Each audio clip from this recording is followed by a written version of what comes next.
Bom dia, meus amigos, tudo bem? Eu trouxe a vocês duas soluções. Aqui eu tenho uma solução de cloreto de sódio, sal de cozinha. E perceba, pessoal, que está no segundo tracinho para informar que eu tenho 200 ml dessa solução de cloreto de sódio. Agora, olhemos para essa solução. Essa solução é uma solução de açúcar, tá? E como está no terceiro tracinho, eu tenho 300 ml.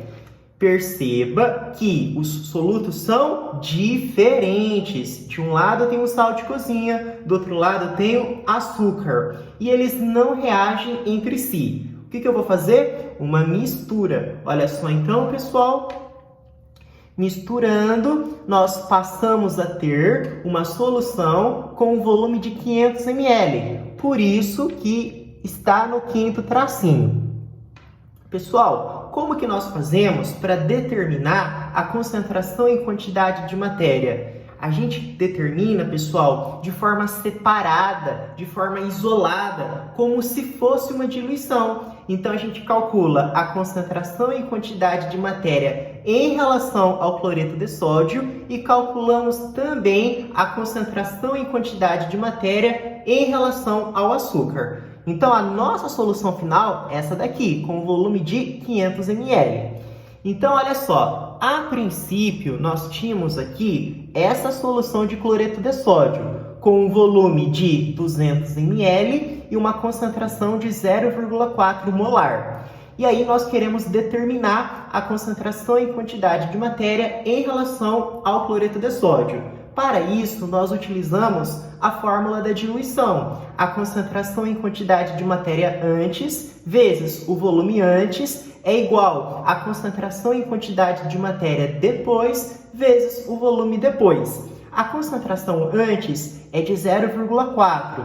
O volume antes é de 200. Igual à concentração depois, é o que a gente quer saber, vezes o volume depois, que é de 500. Com isso, nós determinamos a concentração em quantidade de matéria em relação ao cloreto de sódio.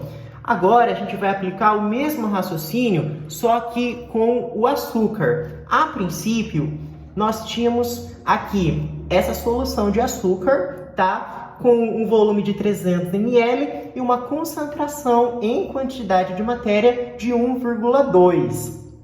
E aí nós, então, utilizamos a fórmula da diluição. A concentração antes vezes o volume antes igual a concentração depois vezes o volume depois. A concentração antes era de 1,2, o volume antes era de 300, igual a concentração depois, que é o que a gente quer saber, vezes o volume depois, que é de 500. Tá bom, pessoal?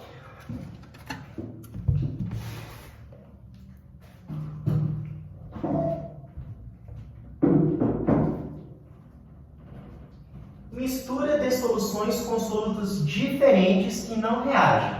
Imagine uma mistura de 200 ml de solução 0,4 molar de cloreto de sódio com 300 ml de solução 1,2 molar de açúcar. Como o sal de cozinha e o açúcar não reagem entre si, tudo se passa como se cada soluto sofresse uma diluição. Então, aqui nós tínhamos a primeira solução de cloreto de sódio, volume de 200 ml, e aqui de açúcar, 300 ml de volume e concentração de 1,2 molar. Aí nós fizemos a mistura, o volume é de 500 ml. Ali, nós analisamos de forma separada, ó. Diluição de 200 para 500 e aqui uma diluição de 300 para 500. Então, as concentrações finais de cada soluto poderão ser calculadas individualmente. Cálculo da concentração e quantidade de matéria final de cloreto de sódio.